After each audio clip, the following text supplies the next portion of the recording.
ಆತ್ಮೀಯ H16 news ಅರ್ಥಾತ್ ಸೀತಾರಾಮಗೆ ಸ್ವಾಗತ. ನಾನು ನಿಮ್ಮವ MI ಅಥವಾ ಮಲ್ಲಪ್ಪ ಜೋತಾವರ್.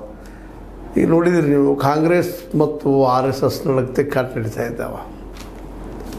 RSS ಅಂತ BJPಯ ಮೂಲ ಎಲ್ಲರಿಗೂ ಗೊತ್ತದ, ಹೇಳೋ ಅವಶ್ಯಕತೆ ಇಲ್ಲ. RSS ನಿಷೇಧ ಮಾಡಬೇಕು ಅಥವಾ ಸರ್ಕಾರಿ ಕ್ಷೇತ್ರಗಳಲ್ಲಿ ಅದು ಬರ್ದಂಗೆ ಮಾಡಬೇಕು, ಅದು ಏನೇನೇನೋ ಮಾತಾಡಲಿಕ್ಕೆ ಮಾಡಿಬಿಟ್ರೆ ಕಾಂಗ್ರೆಸ್ದವರು. ಹೌದು, RSS ಪಾಪ ಅವ್ರದ್ದು ಕೆಲಸ ಮಾಡೋದು ಹೋಗ್ರಲ್ರಿ ಅವರು. ನೀವು ಅವಕಾಶ ಮಾಡಿಕೊಟ್ರೆ ಅವ್ರಿಗೆ, ನೀವು ನಿಮ್ಮ ಕೈ ಅಧಿಕಾರ ಇದ್ದಾಗ ಒಳ್ಳೆ ಕೆಲಸ ಮಾಡಿದ್ರೆ, ನಿಜವಾಗಿಯೂ ಗಾಂಧೀಜಿಯವರ ಸಿದ್ಧಾಂತವನ್ನು ಫಾಲೋ ಮಾಡಿದ್ರೆ ಇವತ್ತು ಈ ದುಸ್ಥಿತಿನ ಬರ್ತಿರಲಿಲ್ಲ. ಅವ್ರು ಇವತ್ತು ಗೆದ್ದಾರೆ, ಅವರು ಬೆಳೆದಾರೆ. ಇವತ್ತು ರಿಜಿಸ್ಟ್ರೇಷನ್ ಇಲ್ಲ, ಅದಿಲ್ಲ, ಇದಿಲ್ಲ. ಹೌದು, ಮತ್ತು ತಾಲಿಬಾನಿಗಳನ್ನ ಅದಾರ ತಿಟ್ಕೊಳ್ರಿ, ಅವ್ರು ಒಪ್ಕೊಳ್ತಾರೆ ಅದನ್ನು. ಮತ್ತು ತಾಲಿಬಾನ್ ಜೊತೆ ದೋಸ್ತಿನೂ ಮಾಡ್ಕೊಂಡಿದ್ದಾರೆ. ಈಗ ಆ ಹಿನ್ನೆಲೆಯಲ್ಲೆಲ್ಲ ವಿಚಾರ ಮಾಡಿದಾಗ ಸಹಜವಾಗಿ ಕಾಂಗ್ರೆಸ್ಸಿನ ತಪ್ಪು ತಾವು ತಿದ್ದುಕೊಳ್ಳೋದಷ್ಟೇ ಅಲ್ಲ, ಈ ತಾವೇನು ಮಾಡ್ಬೇಕು ಅದನ್ನು ಚೆನ್ನಾಗಿ ಮಾಡ್ಬೇಕಾಗಿದೆ. ಸುಮ್ಮನೆ ಅದನ್ನು ಆ ರೀತಿ ಟೀಕೆ ಮಾಡೋದು ಮತ್ತಷ್ಟು ಬೆಳೀತಿದ್ದೀರಿ. ಅದ್ರ ಬಗ್ಗೆ ಸಾಫ್ಟ್ ಕಾರ್ನರ್ ಇದ್ದಂಥವ್ರು ಇಲ್ಲಪ್ಪ ಇವ್ರು ಸುಳ್ಳು ಹೇಳ್ತಾ ಇದ್ದಾರೆ, ಅಧಿಕಾರ ಸಿಕ್ಕಾಗ ಮಾಡಲಿಲ್ಲ, ಹಾಗೀಗೆ ಈಗೇನೋ ಅದು ಸಣ್ಣದಾಗಿ ಹೋಗ್ಲಿಕ್ಕೆ ಮಾಡಲಿಕ್ಕೆ ಅದು ಇರಲಿ. ನೀವು ಮಾಡಿದ ತಪ್ಪದು ಮಾಡಲಿಕ್ಕೆ ಆಗೋದಿಲ್ಲ. ಅದ್ರ ಇತಿಹಾಸವನ್ನು ಮೇಲೆ ನೆನಪಿಸ್ತಾ ಇದ್ರೆ ಹೊಸ್ದಾಗಿ ಬಂದಂಥ ಹುಡುಗರಿಗೂ ಹೌದಲ್ಲ, ಹಿಂಗದಲ್ಲಪ್ಪ ಇದು RSS ಅನ್ನೋದು ಅವ್ರಿಗೂ ಗೊತ್ತಾಗ್ತಾ ಇರಲಿ. ಬಟ್ ಅದೇ ಕಾಲಕ್ಕೆ ಅದು ಬದಲಾಗುವ ಪ್ರಯತ್ನ ಮಾಡ್ತದನೋ ಬದಲಾಗುವ ನಾಟಕ ಮಾಡೋದನ್ನು ಗೊತ್ತಿಲ್ಲ. ಇನ್ನು ಈ ದಿಶೆಯಲ್ಲಿ ಒಂದಿಷ್ಟು ನಾನು ಇವತ್ತು ಒಂದು ಚರ್ಚೆ ಮಾಡಲಿಕ್ಕೆ ಹೊರಟಿದ್ದೀನಿ ಜೋಡಿ. ಏನಪ್ಪ ಅಂತಂದ್ರೆ, ಒಬ್ಬರು ಫೇಸ್ಬುಕ್ದಲ್ಲೇ ಕಥೆಗಾರೊಬ್ಬರು ಇದ್ದಾರೆ, ಬರಿತಿರ್ತಾರೆ, ಸವಿರಾಜ್ ಆನಂದೂರು ಅಂತಾರೆ. ಬೆಂಗಳೂರು ಬರಿತಿರ್ತಾರೆ, ಒಳ್ಳೆಯ ಒಂದು ಟಿಪ್ಪಣಿಗಳನ್ನು ಮಾಡ್ತಿರ್ತಾರೆ. ಅವ್ರು ಟಿಪ್ಪಣಿ ಮಾಡಿದ್ದಾರೆ. ಏನಪ್ಪ ಅಂತಂದ್ರೆ, ಆ ಟಿಪ್ಪಣಿ ಒಂದಿಷ್ಟು ಚರ್ಚೆ ಮಾಡೋದು ಯೋಗ್ಯದ. ಏನಂದ್ರೆ, ತಾಲಿಬಾನಿಗಳು ಹಿಂದುತ್ವದವರು ಕೈ ಕುಲುಕಿದ್ದು ಚಂದವಾಯಿತು. ತಾಲಿಬಾನಿಗಳು ಗೊತ್ತು, ಮೊನ್ನೆ ವಿದೇಶಾಂಗ ಮಿನಿಸ್ಟರ್ ಬಂದಿದ್ದರು, ಬಂದು ನಮ್ಮ ವಿದೇಶಾಂಗ ಮಿನಿಸ್ಟರ್ ಕೈ ಕುಲುಕಿದ್ರು, ನಾವು ನೀವೆಲ್ಲ ಹುಡಿದೀವಿ ಅದನ್ನು. ತಾಲಿಬಾನಿಗಳು ಟೀಕಾ ಮಾಡೋರು, ಎರಡು ವಿರೋಧಿಗಳು ಒಬ್ರಿಗೊಬ್ಬರು. ತಾಲಿಬಾನ್ ಟೀಕಾ ಮಾಡ್ತಿದ್ರು ಇವೆಲ್ಲ. ತಾಲಿಬಾನ್ ಅಲ್ಲ ಯಾವ ಹಾಡೋ ಕೇಳಿದ್ರಿ ನೀವೆಲ್ಲ, ಟೀಕಾ ಮಾಡುವಂಥ RSS ಅವರು. ಇವತ್ತು ಅವ್ರ ಜೊತೆಗೆ ಇವರು RSS ಗೌರ್ಮೆಂಟ್ ಇದು, ಅವ್ರಿಗೆ ಹೊಂದಾಣಿಕೆ ಮಾಡ್ಕೊಬಾರ್ದಾಗಿತ್ತು, ಮಾಡ್ಕೊಂಡದ. ಯಾಕಂದ್ರೆ ಪಾಕಿಸ್ತಾನ ಅದು ಕೆಟ್ಟದಂತೀರ ಇರ್ಬೋದು, ಏನೂ ಇಲ್ಲ. ಆ ಮಾತು ಹೇಳ್ತಾ ಇದ್ದಾರೆ ನಮ್ಮ ಸವಿರಾಜ್ ಆನಂದೂರವರು. ತಾಲಿಬಾನಿಗಳು ಹಿಂದುತ್ವದವರು ಕೈಗುಳಿಗೆ ಚಂದವಾಯಿತು, ಇಬ್ಬರು ತನು ಮನ ಒಂದಾಗಿ ದುಡಿದರೆ, ಇಬ್ಬರು ಕೂಡ ದುಡ್ಕೊಂಡು ಹೋದ್ರೆ ಜಗತ್ತನ್ನು ಕನಿಷ್ಠ 2 ಶತಮಾನಗಳಷ್ಟು ಹಿಂದಕ್ಕೆ ಕೊಂಡೊಯ್ಯಬಲ್ಲದು. ಕರ್ಕೊಂಡು ಹೋಗ್ಬಲ್ರು. 2 ಶತಮಾನ ಹಿಂದಕ್ಕೆ ಹೋಯ್ತಾರೆ ನೋಡ್ರಿ. ಅದು ಹೆಣ್ಮಕ್ಳ ಬಿಟ್ಕೊಡ್ಲಿಲ್ಲ ಅವರು, ತಾಲಿಬಾನಿ ವಿದೇಶಾಂಗ ಮಿನಿಸ್ಟರ್ ಅವ್ನು ಇಂಟರ್ವ್ಯೂ ಮಾಡೋದಕ್ಕೆ. ಮತ್ತು ಇದೇನಂತ ಇವತ್ತು ಅಫ್ಘಾನಿಸ್ತಾನ ನೆನೆಸ್ಕೊಂಡ್ರೆ ದುಃಖ ಅನಿಸ್ತದೆ. ಅಲ್ಲಿ ಹೆಣ್ಮಕ್ಳದ್ದು ಅಲ್ಲಿ ಸ್ಥಿತಿ ಗತಿ, ಆ ಯುದ್ಧ ಸತತ ಧರ್ಮಸವಾಗಿ ಬಡದಾಡಿದ್ದು, ಒಂದಕ್ಕೊಂದು ಒಬ್ಬರೊಬ್ಬರು ನಂಬುವಂಥ ಪರಿಸ್ಥಿತಿ, ಇವೆಲ್ಲ ನೋಡಿದಾಗ ಇಲ್ಲೂ ನಮ್ಮ ಹಿಂದುತ್ವವಾದಿಗಳು ಇದೇ ರೀತಿ ಹೋದ್ರೆ ನಾಳೆ ಇದಾಗುವಂಥದ್ದು. ಇವತ್ತು ನೋಡ್ರಿ, ನಿಮಗೆ ಗೊತ್ತದ, ಹೇಳುವಂಥದ್ದೇನು ಅವಶ್ಯಕತೆ ಇಲ್ಲ. ಮಾಬ್ ಲಿಂಚಿಂಗ್ ಆಗಿರ್ಬೋದು, ಮತ್ತೊಂದು ಆಗಿರ್ಬೋದು, ಮದುವೆ ಸಲುವಾಗಿ ಗೊತ್ತದ ನಿಮಗೂ. ಇವೆಲ್ಲ ಇನ್ನೂ 1, 2 ಎಲ್ಲ ಮಾಡುವಂಥದ್ದು ನೋಡಿದಾಗ, ಮುಸಲ್ಮಾನರು ಟಾರ್ಗೆಟ್ ಮಾಡಿ ಮಾಡೋದನ್ನು ನೋಡಿದಾಗ, ಇಲ್ಲೂ ತಿಕ್ಕಾಟ ಹೆಚ್ಚಾದಾಗ ಸಹಜವಾಗಿ ತಮ್ಮ ಉಳಿಸೋದಾಗ ಅವರು ಶಸ್ತ್ರಾಸ್ತ್ರಗಳನ್ನು ಮತ್ತೆ ಉಪಯೋಗ ಮಾಡ್ತಾರೆ, ಮಾಡೋ ಪ್ರಸಂಗ ಬರ್ತದೆ, ಅವರು ಮಾಡ್ತಾರೆ. ಅವರೇನು ಸಾಮಾನ್ಯರಿಲ್ಲ.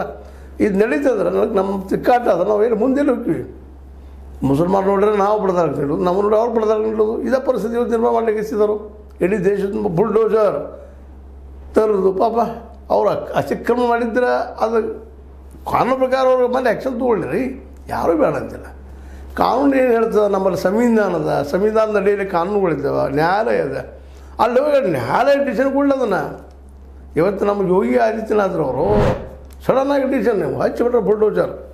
ಯಾರು ಮುಸ್ಲಿಮ್ಸ್ ಇದಾರೆ, ತಮ್ಮ ವಿರುದ್ಧ ಯಾರು ಅದಾರ ಅವ್ರು ಹಾಕಿ ಬಿಡೋದು, ಬುಲ್ಡೋಜರ್ ಹಚ್ಚೋದು.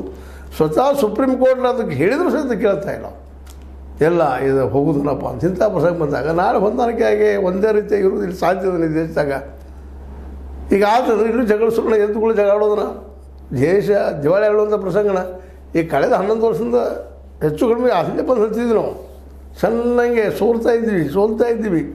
ನಮ್ಮ ಮಕ್ಕಳಿಗೆ ಎಲ್ಲೇ ಒಳ್ಳೆ ಎಜುಕೇಷನ್ ಸಿಗ್ತಾ ಇಲ್ಲ. ಎಲ್ಲ ದುಡ್ಡು ಹಾಕಿ ಮಾಡುವಂಥದ್ದು. ಟ್ಯಾಕ್ಸ್ ಹಂಗೆ ಹೆಚ್ಚಾಗ್ಲಿಕ್ಕತ್ತದ ರೀ, ಉದ್ಯೋಗ ಸೃಷ್ಟಿ ಆಗ್ತಾ ಇಲ್ಲ. ಇದು ಹಿಂದೂ ಮುಸ್ಲಿಮ್ ಅಂತ ಮೇಲಿನಲ್ಲ, ಮುಸ್ಲಿಮಾನರಾದ್ಮೇಲೆ ಕೆಳಜಾತಿಗಳ ಜೊತೆಗೆ ಇವು ನಿಧಾನಕ್ಕೆ ಎಲ್ಲ ಕಡೆ ಕಾಣ್ತಾ ಇದ್ದಾವೆ. ಇಲ್ಲೇ ಈ ಒಂದು ನಾವು ಮನುಸ್ಮೃತಿ ಹಿನ್ನೆಲೆಯಲ್ಲೇ ಈ ಗೌರ್ಮೆಂಟ್ ರಚನೆ ಮಾಡಬೇಕು, ಹಂಗೆ ಹೋಗ್ಬೇಕು ಅಂತ ಪ್ರಯತ್ನ ಮಾಡ್ತಾ ಇದ್ದಾರೆ. ಈಗ ಆ್ಯಕ್ಚುಲಿ ಇದು ಮಾಡಿಸೋ ಅವಶ್ಯಕತೆ ಇಲ್ಲ. ಇದಕ್ಕೆ ಯಾರಕ್ಕೆ ಆಗೋದ್ರಿ ಇವತ್ತು ಹಿಂದುತ್ವವಾದ ಪ್ರತಿಪಾದನೆ ಮಾಡುವಂಥ ನಮ್ಮ ಬಿ ಜೆ ಪಿ ಕೈ ಹಿಡಿದ ಅಂದಾಗ ಅವ್ರ ಕೈ ಅಧಿಕಾರ ಇದ್ದಾಗ ಒಳ್ಳೆ ಆಡಳಿತ ಕೊಟ್ಟು ಈಗ ನಾಳೆ ಇಲ್ಲಪ್ಪ ಮುಸ್ಲಿಮರು ಹೆಚ್ಚಾಗ್ಲಿಕ್ಕತ್ತಾರ ಹಂಗೆ ಮಾಡ್ಲಿಕ್ಕತ್ತಾರ ಲವ್ ಜಿಹಾದ್ ಮಾಡ್ತಾರೆ ನಮ್ಮೆಲ್ಲ ಹೋಯ್ತು ಏನೋ ಮಾತಾಡ್ತೀರಿ ಎಷ್ಟಾಗಿದ್ದಾವಪ್ಪ ಇಲ್ಲಿವರೆಗೆ ಆನ್ ಅಥೆಂಟಿಕ್ ರೆಕಾರ್ಡಿಗೆ ನೀವು ಅದನ್ನ ಬಿಡುಗಡೆ ಮಾಡ್ರೊಮ್ಮೆ ಬರೀ ಸುಮ್ಮನೆ ಗಾಳಿಯಾಗ ಗುಂಡು ಹರಿಸ ಹೇಳೋದು ಬೇಕಾಗಿಲ್ಲ ಇವೆಲ್ಲ ಮಾಡಿ ಇವತ್ತು ಒಬ್ಬರ ಮನುಷ್ಯರು ಒಬ್ಬರ ಅತಂತ್ರ ಪರಿಸ್ಥಿತಿ ಹೋದು ಇವತ್ತೇನು ನಾವು ಹಿಂದೂಗಳು ಮೆಜಾರಿಟಿ ಇದ್ದೀವಿ ಒಂದು 4 ಮಂದಿ ಹೆಚ್ಚಿಗೆ ಅವ್ರನ್ನ ಹೊಡಿಬೋದು ಬಡಿಬೋದು ಕೊಲ್ಬೋದು ಮತ್ತು ಅದ್ರಲ್ಲಿ ನಮ್ಮನ್ನು ಒಂದಿಬ್ಬರನ್ನ ಕೊಲ್ಲೋದು ಬಿಡಿದು ಅವರು ಮಾಡೋರಲ್ರಿ ಹಿಂಸೆಗೆ ಮತ್ತು ಇನ್ನೊಂದು ಹಿಂಸೆನೇ ಹುಟ್ಟು ಅದಕ್ಕೆ ಈ ನೆಲೆಯಲ್ಲಿ ನಮ್ಮ ಕವಿಗಳು ಕಥೆಗಾರರು ಸವಿರಾಜ್ ಆನಂದವರು ಹೇಳ್ತಾರೆ ತಾಲಿಬಾನಿ ಮನಸ್ಥಿತಿಯ ಈ RSS ಅವರಾಗಿರ್ಬೋದು ಹಿಂದುತ್ವವಾದಿಗಳಾಗಿರ್ಬೋದು ಈ ದೇಶವನ್ನು 2 ಶತಮಾನದಷ್ಟು ಹಿಂದೆ ಹೋಯ್ತಾರೆ ಅಂತ ಹೇಳ್ತಾ ಇದ್ದಾರೆ. ಇನ್ನು ಬೇರೆ ಬಿಡ್ರಿ ಉಳಿದವರೆಲ್ಲ ಟೀಕೆ ಮಾಡ್ತಾಯಿದ್ದಾರೆ. ಇವತ್ತು ನಮ್ಮ ಪ್ರಿಯಾಂಕಾ ಖರ್ಗೆ ಅವರಾಗಲಿ ಅಥವಾ ಅದ್ರ ಜೊತೆಗೆ ನಮ್ಮ ಏನಪ್ಪ ಅಂತಂದ್ರೆ ಗುಂಡೂರಾಯರಾಗಲಿ ನಮ್ಮ ಗುಂಡೂರಾಯರ ಮಗ ದಿನೇಶ್ ಗುಂಡೂರಾಯರಾಗಿರ್ಬೋದು ಬೆಲ್ಲದವರಾಗಿರ್ಬೋದು ಬೆಲ್ಲದವ್ರು ಮಾತು ಮಾತಾಡ್ತಾರೆ ಇದ್ರ ಬಗ್ಗೆ ಈ ಪ್ರಿಯಾಂಕಾ ಖರ್ಗೆ ಅವ್ರ ಬದಲಾಗಿ ಕೇಡುಗಾಲಕ್ಕೆ ನರಿ ಮೊಟ್ಟೆ ಇಟ್ಟಂತೆ ಗ್ರಾಮೀಣಾಭಿವೃದ್ಧಿ ಸಚಿವ ಪ್ರಿಯಾಂಕಾ ಖರ್ಗೆ ಅವರು ರಾಜ್ಯದಲ್ಲಿ RSS ಚಟುವಟಿಕೆಗೆ ನಿಷೇಧ ಹೇರಲು ಮುಖ್ಯಮಂತ್ರಿ ಸಿದ್ದರಾಮಯ್ಯ ಅವರಿಗೆ ಪತ್ರ ಬರೆದಿದ್ದಾರೆ. ಇದು ಸರ್ಕಾರಕ್ಕೆ ಕೇಡುಗಾಲ ಬಂದಿರುವ ಸಂಖ್ಯೆ ಇದೆ ಅಂತ.